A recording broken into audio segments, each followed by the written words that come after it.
Welcome to the webinar dedicated to the analysis of such a disease as migraine. Within the framework of these topics, we will focus on three important points. We will talk about the history of migraine, as well as the most common myths around it. Pay attention to the main symptoms and their causes. And we will also address the issue of migraine stigma.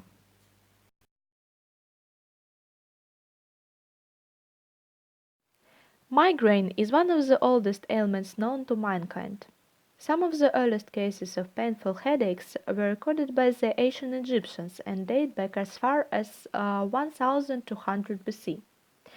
Much later, in around 400 BC, Hippocrates referred to the visual disturbances that can precede a migraine, such as flashing lights or blurred vision, which we call ura. The credit for migraine discovery, however, was given to Aretios of Cappadocia, who described in the 2nd century the one-sided or unilateral headaches that are typical of migraine, as well as associated vomiting and the windows of time between migraines that are symptom-free. The word migraine was derived from the Latin word hemicrania, meaning health, hemi, skull, crania. This term was first used by Galenius of Pergamon to describe the pain felt across one side of the head during a migraine. In 1712, migraine was described along with other major types of headaches. What most of us don't know is the fact that migraine is not merely a type of headaches. It is actually much more than that. It's a disease, and headaches is just one symptom of migraine. Now, let us know about the myth about migraine.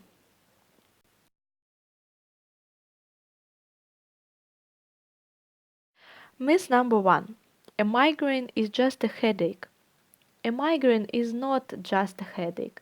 It's a more severe form of headache which is characterized by a throbbing pain on one side of the head. While the actual cause of migraine remains unknown, it is said to be caused by imbalance in the brain. Unlike headaches, migraines can cause nausea, vomiting, disturbances in vision, and sensitivity to light and sounds. Myth number two: only women get migraines. Whilst it is true that migraines are more common in women, hormonal changes are thought to trigger this. But that doesn't mean it doesn't occur in men as well. Statistics say that nearly 8% of men and 18% of women tend to suffer this condition. If untreated, migraine attacks can last between 4 to 72 hours. The duration of migraine will differ for everyone, but most commonly migraineurs will experience 2 or 4 headaches a month. However, chronic migraines can last weeks. Myth number 4: you can just push through the pain. Migraines can cause a hindrance to their lives, and some might have to stop carry out their daily activities because of the pain. Some people might need to lie down in a quiet dark room to manage the pain.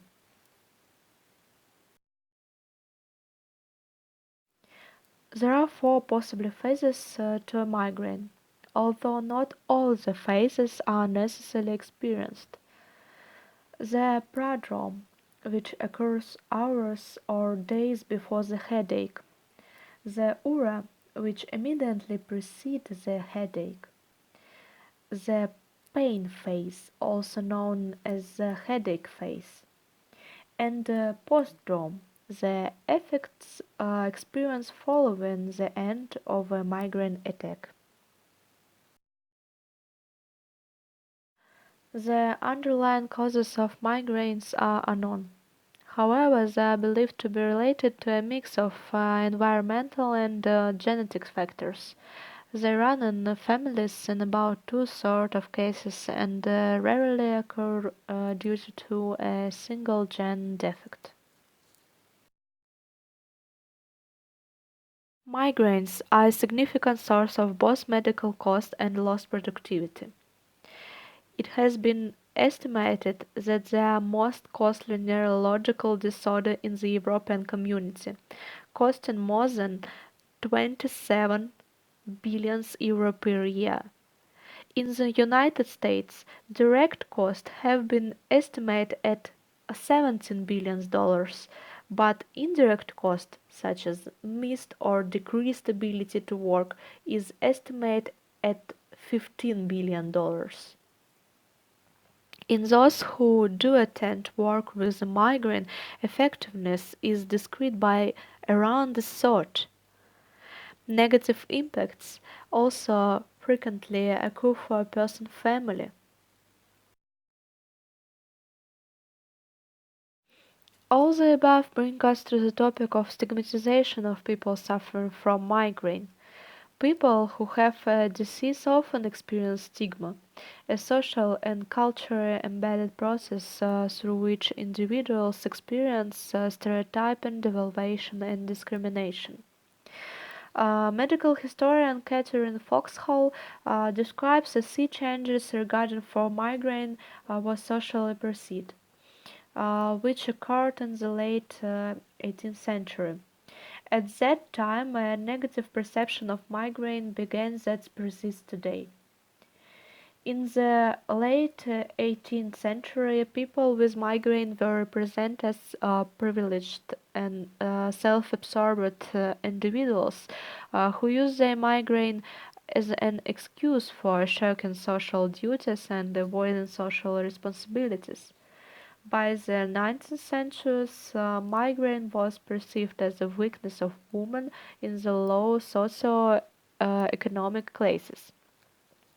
Physicians caring for patients with migraine were also ridiculed as out of touch, incompetent practitioners who encouraged their patients' neurotic tendencies.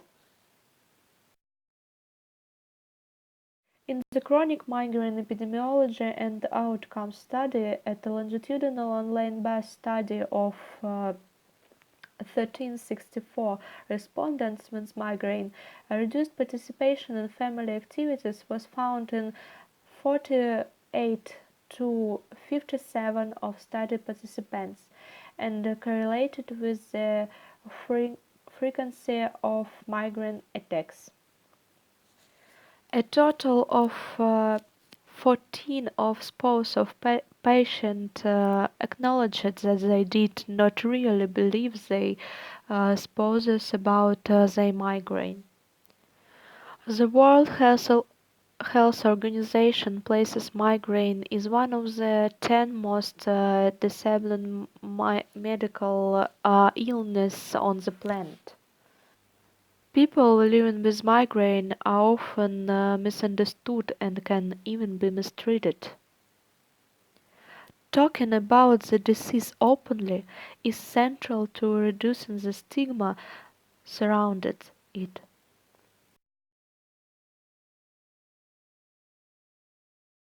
Being open and honest about the effects of migraine on yourself and your family can be difficult,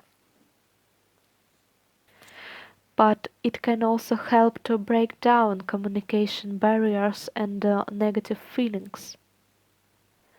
But always remember that at any point you have the right to share as much or as little as your choice. You also deserve to be heard and respected.